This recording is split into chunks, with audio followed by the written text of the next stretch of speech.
कालच बरेच दिवस झालं सर्वांना ज्या गोष्टीची उत्सुकता होती त्या गोष्टीची काल घोषणा झाली. येणाऱ्या काळात 5 तारखेला जिल्हा परिषद आणि पंचायत समितीची मतदानाची काल घोषणा झाली. आचारसंहिता लागल्या आणि मी बऱ्यापैकी तुमच्या आता कमी जास्त प्रमाणात झाला असेल पण तुमच्या सर्वांच्या पर्यंत मी पोहोचण्याचा प्रयत्न केला. तुम्हा सर्वांना मी विचारात घेण्याचं काम केलं आणि सर्वच पार्टीतल्या माणसांनी एक मतानं मला सांगितलं की येणाऱ्या इलेक्शनला संध्या आनंदराव पाटील माई यांनाच आपण उभा करायचं.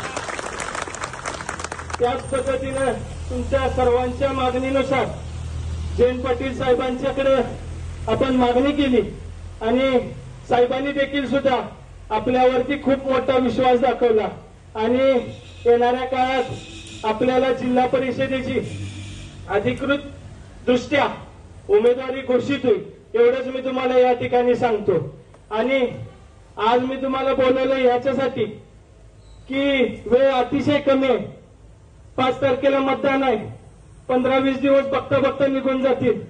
11 गाव आहेत आणि बऱ्यापैकी त्या बाजूने देवराज दादा असतील.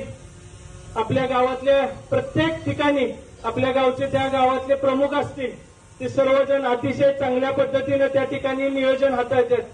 कोणतरी उद्या काहीतरी बघून सांगेल तिकडे जरा प्रॉब्लेम आहे तिकडे जरा प्रॉब्लेम आहे. तुम्ही सर्वजण पाठीशी उभा असला की कुठला सुद्धा काही प्रॉब्लेम नाही. एवढंच मी तुम्हाला या ठिकाणी सांगतो.